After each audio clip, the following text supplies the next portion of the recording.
Welcome back to Dead Good Book Reviews. I'm Judith and you're watching another semi-rapid fire review here on the channel. Normally I try and review books within 24 hours of reading them. I'm within a week of reading this, so I think it's probably okay. You've seen the title, you've seen the thumbnail. We're reviewing Ocean's Echo by Everina Maxwell. This is a new adult sci-fi book coming out from Orbit Books on the 1st of November here in the UK. It's one of many books coming out on the 1st of November, so I'm not quite sure when this video's gone up. It might be out already. We're editing as fast as we can here at Dead Good Book Reviews Studios. Quick disclaimers before we start. I was sent a copy of this book for free, which is why I have it before the release date. Regardless of where books come from, nobody's paying me to talk about books and all opinions are my own. I'm also going to keep this as spoiler-free as humanly possible. If you do want to go in knowing absolutely nothing, click away now, and I'll link the story graph below in case you want to check out any content warnings. I would recommend looking them up for this book. Everina Maxwell is a Yorkshire-based author whose website I will link below, but previously to this, she wrote... It might be behind me. It's just here. Just out of frame. Or maybe just in frame. Winter's Orbit, which I read last year, or possibly in 2020. I can't quite remember when it came out, but I absolutely loved it. It was such a good book, I had such a great time, a really great romance, and I was excited to hear there was going to be a book coming out that was in the same universe. However, this is a standalone book. If you're wanting more from the characters of Winter's Orbit, you're not going to get them here. Different story. Same world, different story, different characters, different tropes, different book. But same universe. Let me read you the blurb so you can get the gist of what's going on.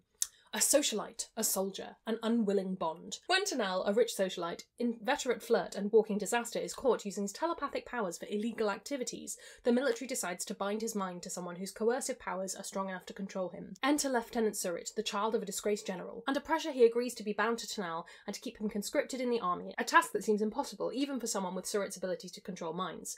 Tanal just wants to escape, but Surratt isn't all that he seems, and their bond may just be the key to their freedom. Compassionate, queer, slightly horrifying and wildly inventive, according to Rika Aoki, so let's pop you up there. In a lot of ways, this is very similar to Winter's Orbit, and I think that overall, my kind of resounding conclusion is, if you liked Winter's Orbit, unless these are tropes that you particularly detest, you will also like this. So if that was the question you were here to answer, please keep the video on till the end anyway. It helps with the algorithm. We do have a slightly different character dynamic, and I'm going to try and not do too much let's just compare it to Winter's Orbit, because they are intentionally different books, and I don't actually think there is enough continuity, despite the fact that it's in the same world, between them to really compare them, in the same way that we might compare something like A Restless Truth, which is a different romance in part of the same overarching story. To be fair, I didn't reread Winter's Orbit before I read this, so there might have been more continuity than I was expecting, but let's try and talk about them separately. So we have Stickler for the Rules character and inveterate flirt character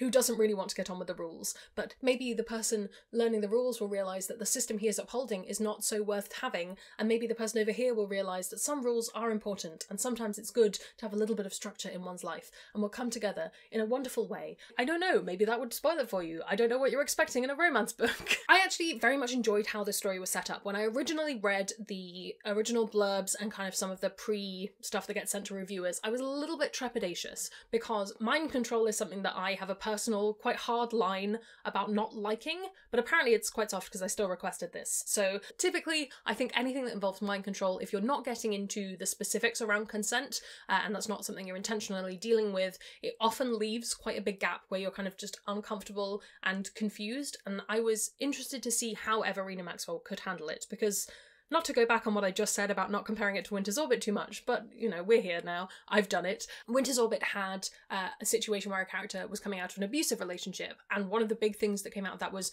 Everina Maxwell handled that really well. It was really beautifully written, healing from that trauma, and finding new love, and a really hopeful story. And in this, I think I was nervous about the mind control element, but I had confidence that Everina Maxwell could pull it off, and I think for the most part she does. There's still an element of consent is tricky in this mind control thing that's happening, but the book's examining that. And not necessarily just consent in sexual situations, but also consent just generally, and what does that mean? And definitely takes the stance of not having consent is a bad thing, and I liked that the characters were very explicit about that. I don't know that necessarily it examined that as like a world structure in the way that I wanted it to, but I don't think that was what the book was trying to do. I think it was just saying, here is the setup for these two characters. So in some ways, it's not a fake dating trope, it's like a fake being mind controlled by the other one trope, which was interesting, and definitely worked as the story and added a lot of nice tension and a lot of good reasons for them to be together. Mind reading, mind control, it makes for interesting romance writing,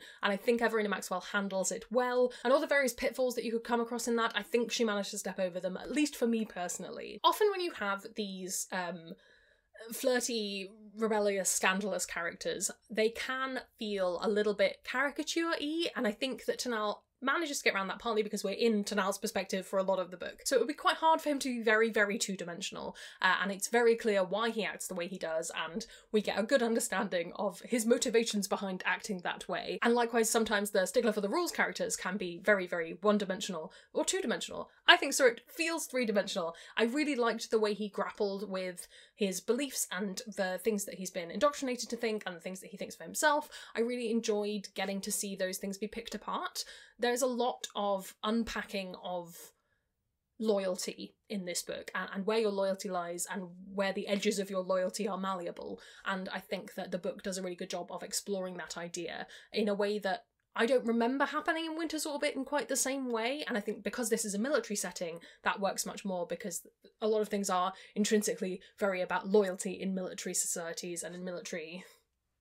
what's the word? Groupings. There's also some elements of not necessarily found family, but crew dynamics, which is one of my favourite things in sci-fi. I love a ship's crew, I love a we trust your captain. I think it harkens back to my love of pirates. It all just connects up to each other, but this has elements of that. I wanted more from those characters, but that doesn't mean I didn't enjoy them. I'm always going to want more. This book is much more focused on two individuals rather than the crew as a whole, but that crew element is in there. I had a good time with it. When I talked about Winter's Orbit originally, I talked about the kind of not problem there is, but perhaps thing that we should acknowledge and recognise, which is that a lot of MLM books at the moment are being written by women. The books that are getting published are being written by women. The books being published by traditional publishing houses are being written by women. I think that there is a slight shift in that, and we're getting more male authors writing gay fiction, which is great. I've had to kind of think about where I sit on this because I love this book, and I think that Everina Maxwell writes these characters very believably and very honestly and doesn't fetishize them, and it's not, oh look at them, they're so cute and sweet, my little babies, and all the women will read it and have a great time and all the men will go, what are you talking about?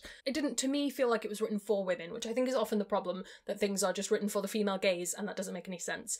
For me personally, this in particular book doesn't bother me. Winter's Orbit didn't bother me. I think there are specific authors and specific books where you just kind of get that feeling and you go, oh hang on a moment, I don't know how I feel about this. And I think for me personally, how I'm dealing with that in myself and going, right, I'm reading these, what am I doing to balance that somehow? I am seeking out more authors who are men who are writing this kind of fiction, and I'm finding some really, really good ones. I've really enjoyed TJ Klune's work. I really enjoyed A Fractured Infinity, which I've reviewed recently or will be reviewing soon, one or the other. Cemetery Boys is another book that I really enjoyed. It's slow going at the moment, but I am trying to branch that out a little bit more. It's one of my goals for 2023 is to add more to my list of male authors who are writing gay fiction. Or speculative specifically, I think, is probably more what I'm going for there. Overall, do I think you should read this? I think if the tropes and the romance and the dynamics sound good to you, I would go for it. I think if you're nervous about the mind control element, I would say it is handled well and it doesn't get super duper uncomfortable. It is an uncomfortable situation to be in, for sure. It doesn't just say, well, it doesn't apply to those things, so it's fine.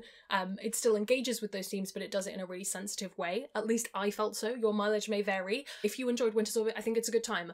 Still don't think that the plots of these books that go along beside the romance are the most engaging thing for me personally. I just can't remember much about them, and it's hard for me to keep my brain on what politically is happening and militaristically is happening, but I think that's possibly just because my brain goes, romance, let's zero in on that. I will only remember that and have blinkers to everything else, and I think on a reread I would probably feel differently. So I will probably reread these in the future. In fact, let's say it, I will definitely reread these in the future and get back to you as to whether that has changed. Are you planning on reading this? Have you already read Winter's Orbit? Let me know down in the comments below. I would love to hear your thoughts, and also if you have any gay, sci-fi or fantasy recommendations, hit me up with them. I would like them, please, and thank you. While you're down there commenting, if you haven't already, please do subscribe. It makes me feel loved and appreciated. You can also follow me on social media. Come hang out on Discord if you want to come chill chats about books. Nothing makes me feel more loved and appreciated than my patrons over on Patreon who support the channel and make videos like this possible, alongside getting early access to videos and bonus content. If you would like to join their number, that's linked below as well. Thanks to you for watching. That's all from me, and I will see you in the next one. It's gonna be some bloopers now. This is a new coming out in the... This is a new... When Tanal, a rich socialite, inveterate, not introvert flirt, and all the various pitfalls that you could come across in that still worked. No.